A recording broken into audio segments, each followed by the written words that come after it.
asalaamaaleykum mbokk yi ñu ngi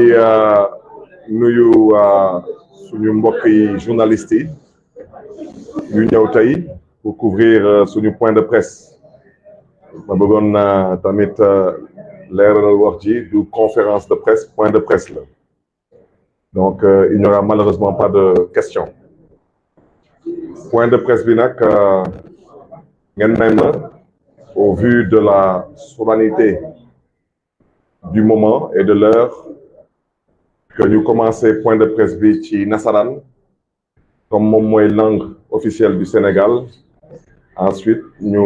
tënk loolu ci wolof. Chères concitoyennes, chers concitoyens, mesdames, messieurs les journalistes, les résultats des élections législatives du 31 juillet 2022 ont révélé une évidence. La coalition présidentielle est minoritaire. Pour la première fois dans l'histoire politique de notre pays, le président de la République n'obtient pas la majorité absolue à l'Assemblée nationale du Sénégal. Malgré les contorsions du ministère de l'Intérieur et de la Direction générale des élections, malgré les arguties juridiques du Conseil constitutionnel, malgré les manœuvres frauduleuses de Benno Bokk Yakaar qui ont entaché le scrutin, l'opposition a gagné les élections législatives du 31 juillet. C'est un fait incontestable et les incantations désespérées des tenants du pouvoir ne pourront rien y changer. Ces résultats sans précédent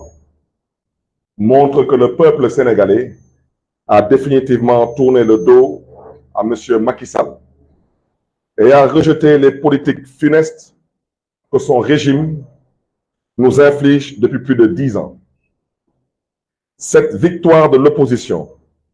nous la devons à la maturité du peuple sénégalais qui a clairement exprimé sa position lors de ces élections, surtout sa volonté de changement. Nous la devons également à l'unité de l'opposition, qui a permis de mettre en place une stratégie d'alliance inédite, matérialisée par l'intercoalition Yewwi Wallu. En effet, l'intercoalition a permis de mobiliser et de rassembler les électeurs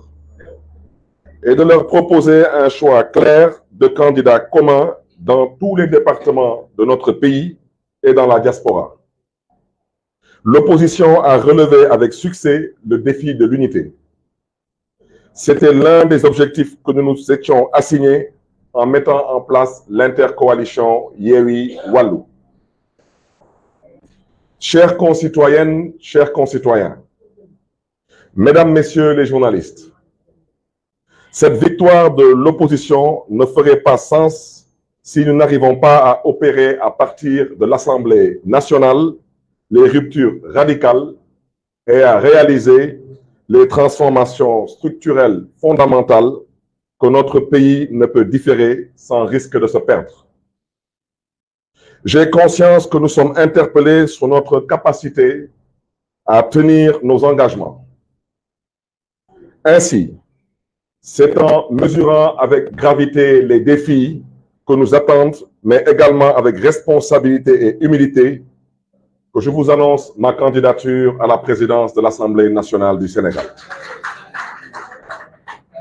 Ma candidature est portée par toute la coalition Yewwi Askan Wi. Et je voudrais remercier les leaders, femmes et hommes de notre coalition, d'avoir porté leur choix sur ma personne. En présentant ma candidature à la présidence de l'Assemblée nationale, Yewwi Askan Wi veut faire de cette institution majeure le centre d'impulsion de la vie politique nationale. Nous voulons une Assemblée nationale qui redonne le pouvoir au peuple sénégalais et qui rend compte au peuple sénégalais. Nous voulons une Assemblée nationale qui instaure une gouvernance fondée sur la prééminence et la permanence de la République, garante de l'état de droit, de l'équilibre et de la séparation des pouvoirs, de la démocratie, de la décentralisation, des droits humains, de la participation citoyenne et de la transparence dans la gestion des ressources publiques. Nous voulons une Assemblée nationale qui sera le lieu du débat public. Une assemblée pour débattre du sens à donner aux institutions de la République et pour leur donner la crédibilité que le peuple sénégalais est en droit d'attendre. Nous voulons également une assemblée de combat,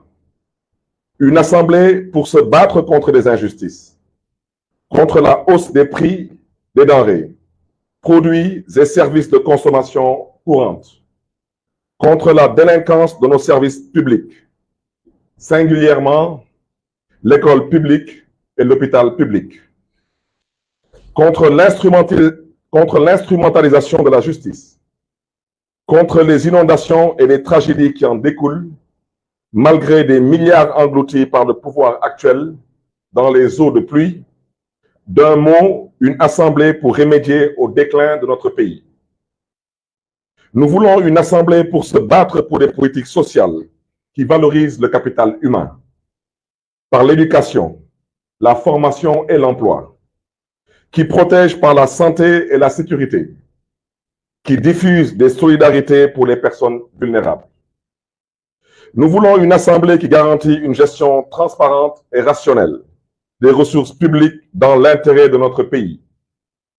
et qui assure une répartition équitable des recettes tirées de l'exploitation des ressources naturelles, de sorte à générer une incidence positive réelle sur le niveau de vie des Sénégalais et à en faire bénéficier les générations futures. Nous voulons une assemblée qui impulse des politiques économiques dynamiques, diversifiées et portées par le secteur productif national afin de produire une croissance inclusive, des richesses durables, de créer des emplois pérennes et de lutter efficacement contre la pauvreté. Dans le cadre d'une démocratie apaisée, qui renoue avec les vertus du dialogue et au moyen des mécanismes de collaboration entre le législatif et l'exécutif, nous adopterons des lois qui placeront les Sénégalaises et les Sénégalais au cœur des politiques publiques afin ensemble de relever les défis du temps présent et de construire un avenir de prospérité, de liberté, de justice et de solidarité. Je tends ma main à tous les députés de la présente législature et les invite à se rassembler autour de ma candidature et à porter avec moi l'ambition d'ouvrir sans délai une ère inédite en matière de gouvernance et de politique publique. Sénégalaises, Sénégalais, que Dieu vous garde et que Dieu vous bénisse. Je vous remercie de votre aimable attention.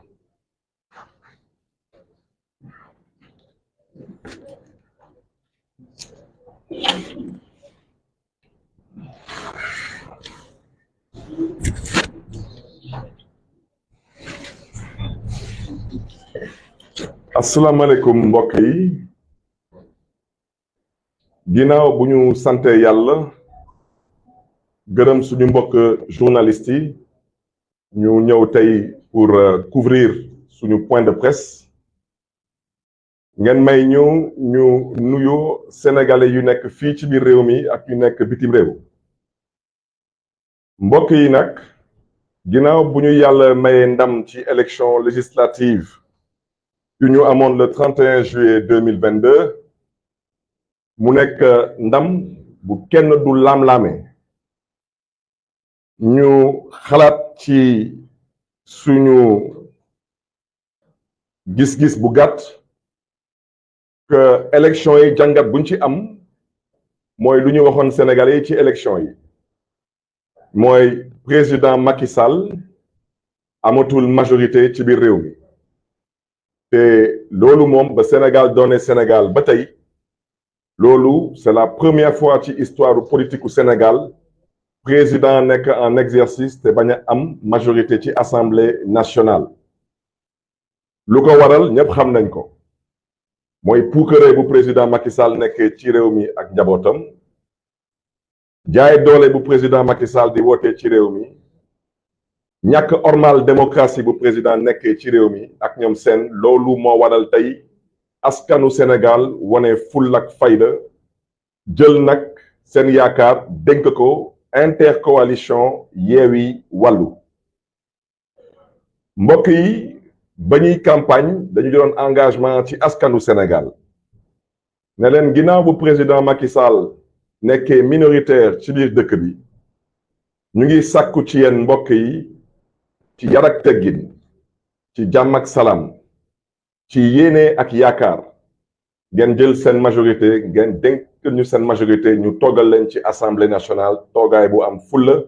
ak fayda ak yéene ak yërëmande ànd ci nag ak pas-pas ak yaakaar mbokk yi ngeen may ma nag ma yëgal leen ak mbégte su ma yéenewu nekk candidat suba incha allah lundi le 12 septembre 2022 ci poste président wu assemblée nationale bu Sénégal mbokk yi mbégte boobu nag mbégte bu yaatu la parce que nga nekk ci coalition ëppoo fa xam-xam ëppoo fa fit ëppoo fa engagement politique ay leader tànn la loolu dañ ci sant yàlla moo tax ngeen may ma gërëm ma sant conférence des leaders coalition Yewwi Askan Wi mbokk yi nag assemblée nationale bi su ci yàlla àndee nuñ ko fas yéene doxale mooy lu sénégalais yi namm ci assemblée nationale du Sénégal mooy ay député yuy toogal seen askan te bañ a fa toogal président de la république ay député yu nangu toogal seen askan te nangu di contrôler daanaka di saytu lii di gouvernement bi di liggéey ay député yu nangu tamit di voter moo xam ay projet de loi yu bàyyeeku ci gouvernement bi wala ay proposition de loi yu bàyyeeku ci député yi wante ay une fois de plus ay texte de loi yuy jàppale askanu Sénégal yuy dimbali askanu Sénégal yuy défendre askanu Sénégal moo tax assemblée nationale boobu ñu bëgg mu nekk assemblée nationale buy mën a garantir lu ñuy wooye séparation des pouvoirs wante Macky Sall di bëgg a nekk ci dëkk bi di buum ak di bumi loolu moom dafa nar a dak Sénégal moo tax ñu ne assemblée nationale boobu day nekk assemblée nationale buy may Macky Sall aafiya mais buy xeex tamit ba askanu Sénégal tamit am aafiya day nekk assemblée nationale tamit buy def kem kàttanam ba justice sénégalaise tamit am tamit aafiya pour sénégalais yi di ci mën a gis tamit seen bopp day nekk tamit assemblée nationale buy joxaat crédibilité démocratie sénégalaise mbokk yi assemblée nationale bu ñu namm gis ñun mooy assemblée nationale buy tegaat lépp ci yoon daanaka dund bu cher bi ala kulli al nguuru Macky Sall dinañ ko teg ci suuf incha allah dund bu cher bi lu ko waral ñëpp xam nañ ko mooy état bu namm surtaxer le quotidien des Sénégalais te ci campagne bi joxe woon naa fi benn exemple nee naa Sénégal lépp lu ngeen laal Sénégal lu mu munti doon nag su doon jar 100 francs da ngeen jàpp ni que 50 francs 60 francs yépp ay taxe la te lu koy firndeel dañu jëlee exemple essence oto buy jógee ba Mali daw ba Sénégal te amul chargement ñëw fi port de Dakar yëpp fi gasoil wala yëpp fi essence delluwaat Mali su ngeen demee tey Mali litre super wala litre gasoil moo gën a yomb tey Bamako ko fii Dakar kon dund bu cher bi te lu ngeen mënti laal moo xam ceeb diwlin suukar lu ngeen mënti laal noonu la mbir bi tëddee kon ñu ne loolu dinañ ko xeex leneen tamit lu ñuy fas yéene xeex ci assemblée nationale mooy bépp loi bépp décret bépp arrêté bu président Macky Sall ak nguuram jël te muy lor askanu Sénégal su ma xel ngi dem ci lu mel ni la vente de l'hôpital Aristide Le Dantec man Barthélémy Dias kenn dégguma ci biig rek maa ngi dégg jaay nañ benn genn wàlla université bu Dakar man Barthélémy Dias kenn dégguma ci parce que nag lu ëpp tuuru te wolof njaay nee na fulla nag mooy jaay daxaar dama ne askanu Sénégal du ñu dénk seen baat ñuy am xel ñaar ci taxawaay bu ñuy am ci assemblée nationale lépp lu président Macky Sall def ci ay licence de pêche nga xam ne ni moom rek la engagé parce que dama ne wolof njaay nee na balaa ngay laax jaay nga laax lekk te askanu Sénégal dañu sonn dañu tay ci Macky Sall nu mu nekkee ci dëkk bi foog ñu ni dañ ko dénk moomeelam te dañ ko dénk moomeelu askanu Sénégal mu bañ ko waxtaane bañ ko pencoo ne da koy aakimoo ne da koy pàccoo ak ay mbokkam loolu nag dina dakk moo tax mbokk yi ñu ne suñu candidature bii dañ ko fas yéene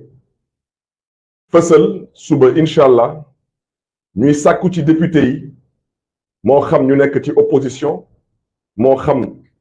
ñu nekk ci majorité parlementaire parce que ma bëgg a wax ci leer opposition parlementaire nekkatul ñun parce que président de la république bu amul majorité absolue kooku wax dëgg yàlla su amee ay mbokk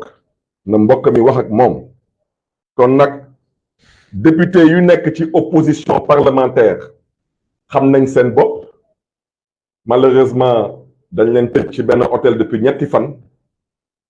wax dëgg yàlla regroupement nawetaan sax amul loolu regroupement nawetaan daal ci gàttal sax da ngay ñëw ci suba si rek ngeen añ après ngeen dem football wante regroupement ñetti fan moom loolu lu muy wone ni day wone ni que président Macky Sall dafa jaaxle dafa tiit te yoratul majorité ci assemblée nationale ñu ne assemblée boobu mbokk yi lépp luy koom-koomu Sénégal lépp luy richesse bu sénégalais yi am dañ ko fas yéene leeral pour sénégalais yi xam ne exactement loolu lu mu toll ci koom-koom ak lan lañ ci mën a liggéey te dinaa leen jox benn exemple mbokk yi wax naa leen exemple hôpital Aristide Le Dantec xam ngeen lu nopp mënul dégg ak lu xel mënul nangu mooy dëkk bu am pétrole dëkk bu am gaz dëkk bu am zircon ñu nekk pour tabax lu mel ni hôpital foog ñu jaay genn wàll hôpital bi pour tabax hôpital bi loolu wax dëgg yàlla ñàkk yéene ak ñàkk yërëmande mënul weesu loolu mbokk yi nag ñu ne assemblée boobu nuñ ko gisee nuñ ko nammee mooy nu ko sénégalais yi gisee nu ko sénégalais yi nammee mooy yàqal président Macky Sall taxuñu jóg parce que président Macky Sall ñortuñu parce que nag wax dëgg yàlla lu sénégalais yi def le 31 juillet 2022 ku mu doyut leneen du la doy kon suñu taxawaay xam nañ ko mooy gunge gouvernement Macky Sall ci lépp luy intérêt peuple sénégalais wante lépp lu ngeen xam ne ni day lor askanu Sénégal dañ ko fas yéene xeex te teg ko ci suuf ci full ak fayda ci yar ak teggin ci yéene ak yërëmande ci suñu askan ak yaakaar bu askan bi am ci ñun kon nag mbokk yi loolu laa bëggoon wax ci gàttal ñuy gërëm ñëpp di sant ñëpp di ñaanal askanu Sénégal yàlla na leen yàlla gën a yokkal sutura yàlla na yàlla xeeb dolli lu mu teg Sénégal tey ci jàmm te leen di jox dig daje incha allah suba ci assemblée nationale du Sénégal di bëgg nag am leneen lu ma ci yokk dama ne ñun nekkoon nañu ay député ci assemblée nationale du Sénégal ñu may waxal xam nañ seen bopp dama ne ñu nar a suba organiser élection président assemblée nationale du Sénégal dañ leen bëggoon nekk xamal ne ni que bii mooy 14e fois bu assemblée nationale di procéder ci exercice bu mel noonu kon nag bu fi kenn indi lu fi musul am bu fi kenn jéem a def lu fi musul am parce que wax naa ko suñu taxawaay ci assemblée nationale bu ci kenn am xel ñaar day nekk taxawaay bu ànd ak fulla bu mat sëkk fayda bu mat sëkk ak yéene ak yaakaar ci suñu askan ñu ngi leen di gërëm di leen di sant jërë ngeen jëf mbokk yi